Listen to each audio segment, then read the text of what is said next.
Hi, Patricia. Thanks for joining us. Thank you. So, you found that Turkish traders are building the inflatable dinghies used to get illegal immigrants across the English Channel and into the UK.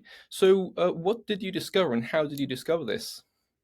So, we were aware that over the last year in particular, more and more migrants were arriving in the UK illegally via small boats, and there were more migrants in those boats. I mean, the average for August alone is 58 migrants per boat.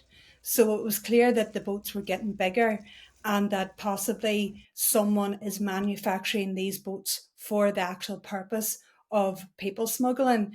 And so, after doing some research, it became apparent that Turkey has now taken over production of these massive inflatables for the purpose of people smuggling.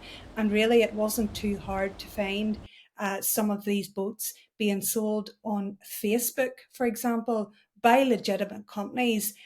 For example, the one that I spoke to, its main business is making PVC floors and tiles and doors and windows, but they were also running this sort of side hustle in making these boats.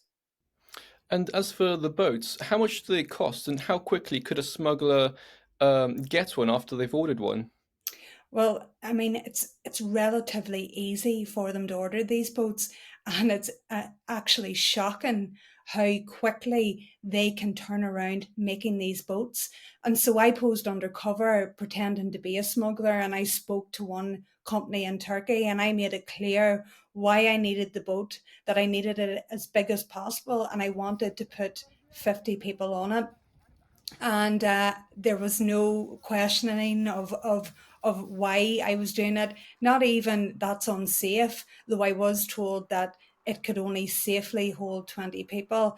And so for €4,000, they could make a 15-foot boat with a wooden floor and have it manufactured within a week before sending it on to France, which is where I requested it to go.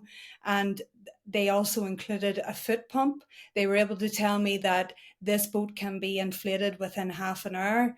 And so when you think about the money that, I mean, €4,000 is a lot of money, but the money that people smugglers are making from migrants in France and other parts of Europe, I mean, it's absolutely nothing to spend.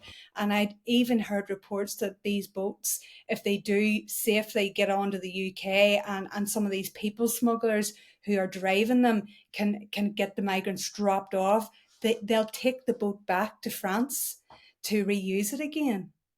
And just finally, is there anything that could be done to stop the boats from the point of where they're made, from the companies that are making them? Well, the UK signed a deal with Turkey just last month, and that was part of targeting that actual trade. But we haven't heard much more about exactly what that's going to do. I know there's going to be a policing centre of excellence in Turkey funded by the UK. So perhaps we will see in the next few months efforts taken to stop that. Now, how they do that, I do not know. I mean, it's going to be very difficult to stop, but perhaps this new deal with Turkey and the UK will help stop that trade. Patricia Devlin, thank you so much for your time. Thank you.